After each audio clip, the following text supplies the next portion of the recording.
ডিম ও ডাল দিয়ে চিচিঙ্গা ভাজি গরমের দুপুরে তৃপ্তি সহকারে ভাত খাওয়ার জন্য বেস্ট একটা ভাজি।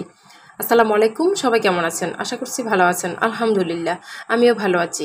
তো চলুন আমি কীভাবে মজাদার এই চিচিঙ্গা ভাজিটা করেছি আপনাদের সাথে শেয়ার করি। তো চিচিঙ্গা ভাজি করার জন্য শুরুতে চুলায় একটা কড়াই বসিয়েছি, এরপর কড়াইটাতে পরিমাণ মতো সরিষার তেল দিয়ে দিলাম। তো তেলটা গরম হয়ে গেছে, এখন আমি দিয়ে দিব কিছু পেঁয়াজ কুচি ও কিছু কাঁচামরিচ।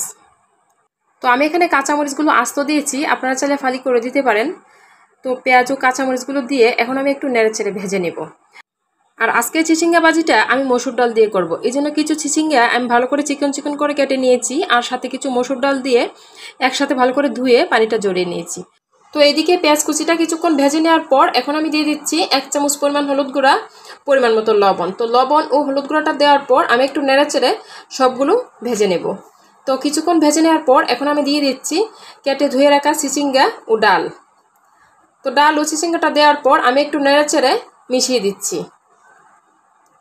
আর আমি যেহেতু আজকের চিচিঙ্গা ভাজিতে ডাল দিয়েছি, এজন্য একটু পানি দিব, মানে পানিটা না দিলে ডালটা আবার সিদ্ধ হবে না। আর এই চিচিঙ্গা কিন্তু অনেক উপকারী একটা সবজি, আর চিচিঙ্গা খেলে কিন্তু আমাদের শরীরে পানির ঘাটতি অনেক পূরণ হয়। তো কিছুক্ষণ নেড়েচেড়ে ডাল ও চিচিঙ্গাটা মিশিয়ে নেওয়ার পর এখন আমি অল্প একটু পানি দিয়ে দিচ্ছি, যেহেতু চিচিঙ্গা থেকেও অনেক পানি উঠবে, এখানে বেশি একটা পানি দিব না।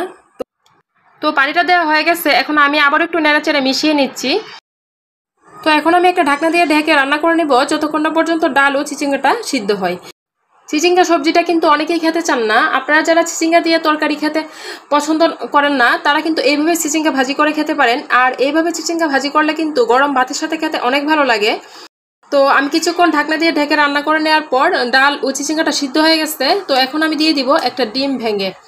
আর চিচিঙ্গা ভাজিতে কিন্তু ডিম দিয়ে করলে অনেক মজা হয় খেতে। তো আমি একটা ডিম ভেঙে দিয়ে দিয়েছি, এখন আমি ডিমটাকে একটু ভেঙে নেড়েচেড়ে মিশিয়ে দেবো চিচিঙ্গা ও ডালের সাথে।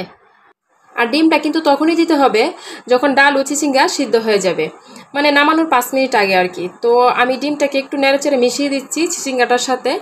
তো এখন আমি একটা ঢাকনা দিয়ে ঢেকে নিব যাতে ডিমটা সিদ্ধ হয়ে যায়। তো একটা ঢাকনা দিয়ে ঢেকে দিলাম। তো একটু পরে ঢাকনাটা উঠিয়ে আবারও একটু নেড়েচেড়ে মিশিয়ে নিচ্ছি। তো ডিমটা অনেকটা সিদ্ধ হয়ে গেছে, এখন আমি আবারও একটু নেড়েচেড়ে দিচ্ছি যাতে ডিমটা একটু ভাজা ভাজা হয়ে যায়। তো ঢাকনাটা উঠিয়ে একটু ভালো করে নেড়েচেড়ে দিচ্ছি, আর কিছুক্ষণ রান্না করে নিলেই হয়ে যাবে আবার মজাদার চিচিঙ্গা ভাজি। তো আমার চিচিঙ্গা ভাজিটা রান্না করা হয়ে গেছে, এখন আমি একটা বাটিতে সার্ভ করে নিচ্ছি। তো আপনারাই দেখুন আমার চিচিঙ্গা ভাজিটা কেমন হয়েছে। আশা করি আজকের চিচিঙ্গা ভাজির রেসিপিটি আপনাদের ভালো লেগেছে, আর ভিডিওটি যদি ভালো লাগে তাহলে শেয়ার করবেন। তো ভিডিওটি এ পর্যন্তই, সবাই ভালো থাকবেন। আল্লাহ হাফেজ।